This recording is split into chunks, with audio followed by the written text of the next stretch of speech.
Ladies and gents, welcome back. Public Safety Minister Marco Mendicino may be on the chopping block when it comes to the mainstream media. Now, he's been caught in lie after lie after lie in front of the Canadian public for, well, years now. And, well, this is the first time that the mainstream media is coming to the call on this one, and the calls for resignation from the Conservative Party in this case. Here's CBC reporting on this. Staff in Mendicino's office knew about Bernardo's transfer months before Minister did, his office said. Now, I did a story about this earlier this week, talking about how serial killer Paul Bernardo, who's famous as a monster in Canada, most people who remember the horrific crimes that he committed will never forget those things, and well, he'll live in infamy in Canada, and many people are shocked, actually appalled at the fact that he would be transferred from a minimum security to from a maximum security to this minimum security. And it's not about him escaping or not. It's about the lifestyle in prison and the punishment that comes with a maximum security imprisonment. Now, I'll get into this video in a moment, but staff in Public Safety Minister Marco Mendicino's office knew for 3 months that the serial killer Paul Bernardo would be transferred from maximum to a minimum security prison, but didn't inform the minister until after it had happened, CBC News has learned. This is, of course, the claims from Marco Mendicino. Now, the calls for resignation are the fact that he did nothing, even though he knew way ahead of time. And that's the assertions here. The Correctional Services of Canada said they first emailed Mendicino's office on March 2nd to inform it that Bernardo would be moved from a medium security institution. A final date for the transfer had been determined at that time.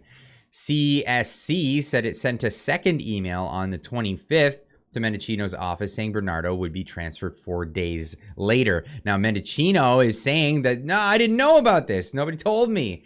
Nobody told me. The minister's office now says that it did not tell Mendicino about Bernardo's transfer until May 30th, the day after the transfer happened. Now, this made national headlines. A lot of people very upset, including the families of the victims in this case.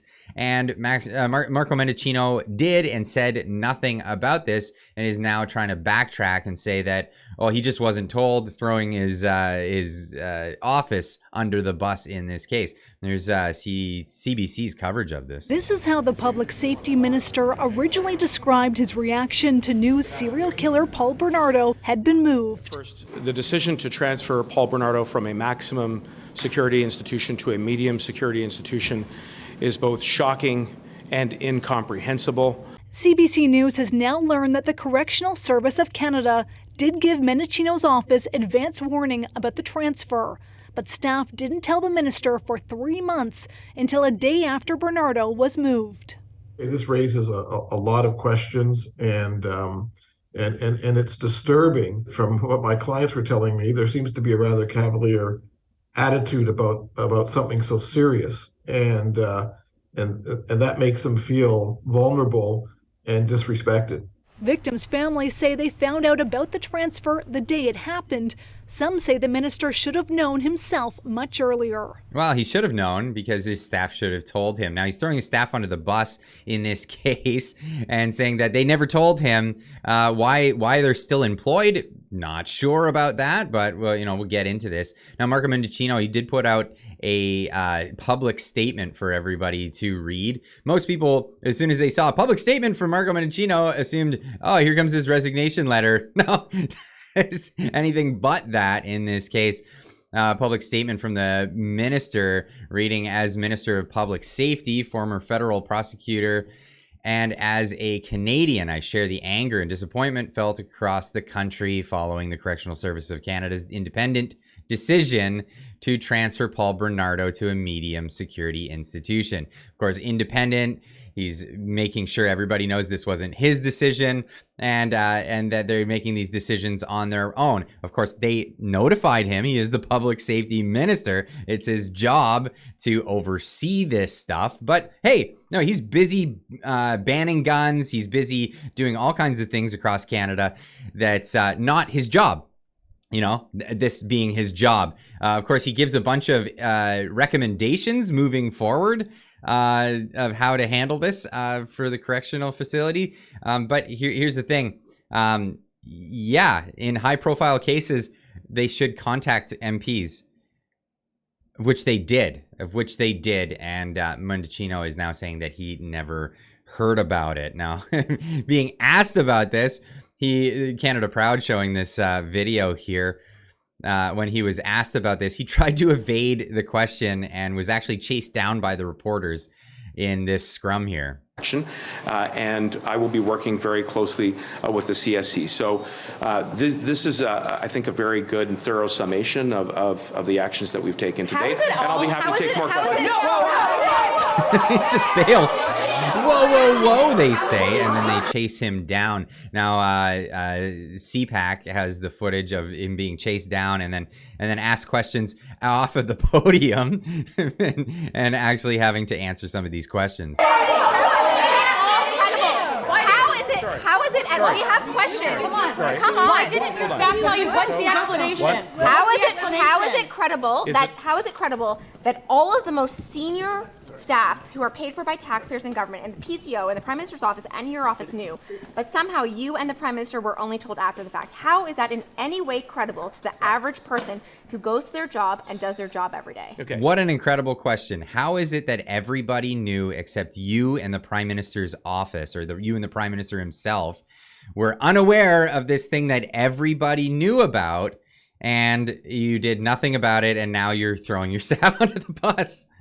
First of all, let's all take a breath, and I want to be responsive to your questions. What I said is that I would be coming down to take more questions in this afternoon.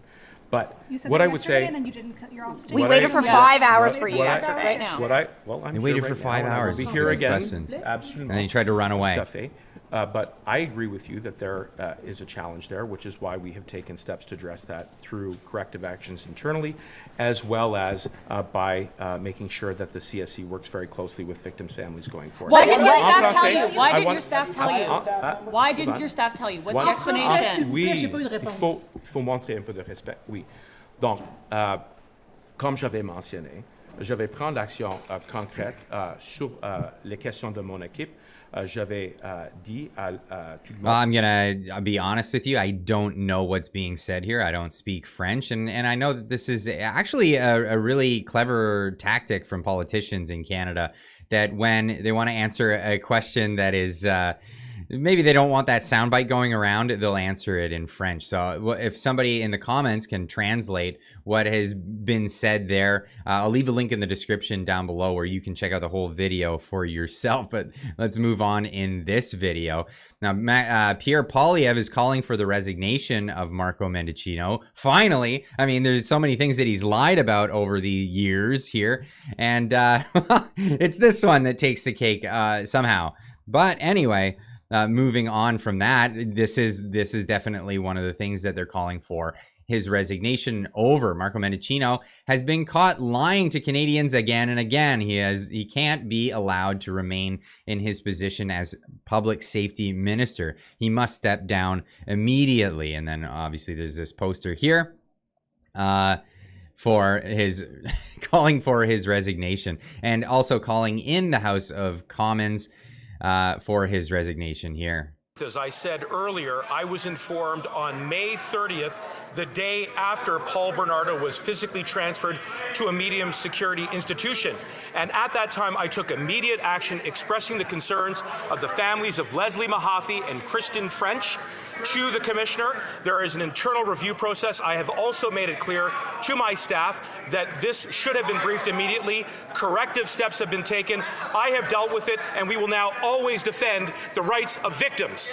Now, it's not the question of him having dealt with it after the fact.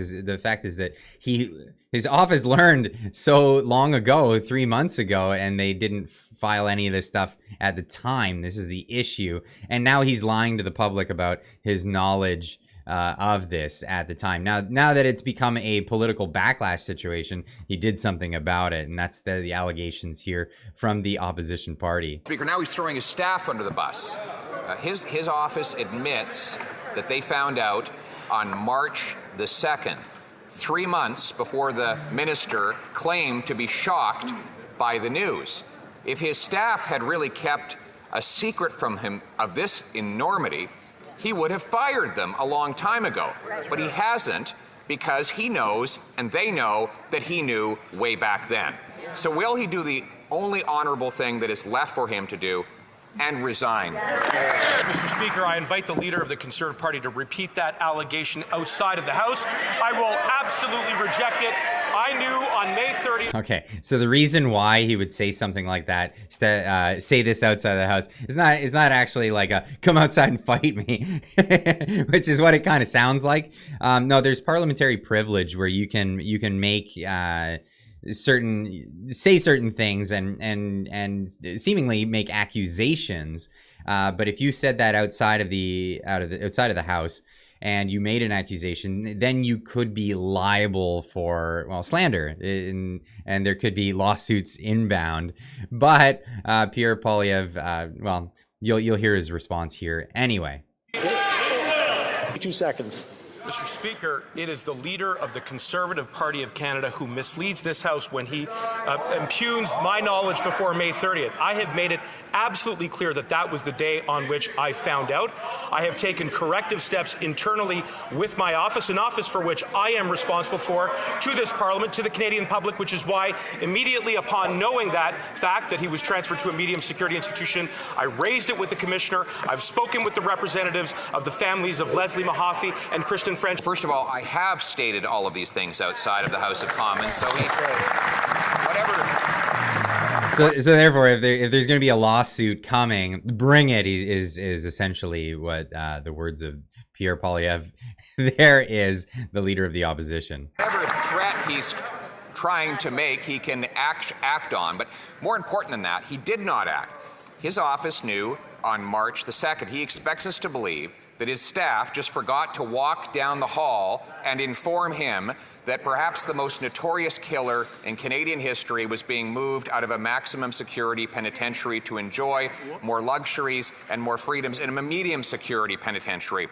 Finally, he has the power now to designate mass murderers all to go into maximum security prisons. He could have done that weeks ago. Why hasn't he done it, and why hasn't he resigned? So that's what's being addressed here. So a lot of this is innuendo of things that have happened previously, alluding to those things. And, well, essentially what's being brought up here by Pierre Poilievre is the fact that the Conservatives did put a motion forward in the House of Commons to make sure that mass murderers and people of this ilk will be always held in maximum security, to which the Liberals and the NDP in their coalition voted down. I'm not sure what the justification for that was. And nonetheless, CounterSignal has a great article here. 5 times Marco Mendicino has lied to Canadians. I'll leave a link in the description. You can check out all the different times he's done that. But this is the Paul Bernardo prison transfer lie. Obviously, in this case, there are other ones like the time that Mendicino talked about the Emergencies Act and told everybody many times in the House of Parliament and on news media that, well, he had been informed by the RCMP they were asking for it, when it turned out that this was absolutely false, and it all came out in testimony in the inquiry into the use of the Emergencies Act. We invoked the Emergencies Act after we received advice from law enforcement. The advice we received was to invoke the Emergencies Act. Oh, of course. So 3 minutes here of him saying that over and over again. Of course, that a big lie. Again, I'll leave a link in the description where you can check that out. Another lie that's not even in that article is that Trudeau's public safety minister says Emergencies Act was necessary because truckers were potential Yeah, that's right. Oh, dude, a completely unfounded accusation at the time, and well, that's something. Now, the Liberal House of Cards, proverbial House of Cards, is falling, it seems, and lots of lots of people jumping ship, and lots of people losing loyalties to some of these characters out there. And well, for very good reason, it seems. And it seems like a lot of people are bailing on the Liberal Party, as it's just indefensible at this point what they have been doing. And I'm going to leave you off with this one. Blanchet saying, describes the Liberal Party in 15 seconds. Mr. Paul Blanchet? Bernardo, Paul Bernardo, is it appropriate that the minister's office kept the minister in the dark for 3 months and not notifying about this transfer? And what do you want to see happen to Minister I'm not certain that the minister's office kept the minister in the dark for so long. I believe that this government has a real bad habit of saying, I didn't know. They know so little. What the hell are they doing there? Mr. Blanchet? Absolutely. If they know so little, why do they have their jobs? Why are they the leadership of our country? Anyway, I'll leave you guys, leave a comment in the comment section down below. Let me know what you think of this whole situation. Is it being blown out of proportion, or should he resign over this? I think he's done some awful things in his time and lied many times about things that were obvious, and it seems pretty obvious that this is a fabrication, or at least a stretch of the truth. Anyway, leave a comment in the comment section down below. We'll see you tonight live in the weekly live stream. Yeah, we'll see you at 6:30 Pacific time. That's 9:30 Eastern. And yeah, keep on trucking.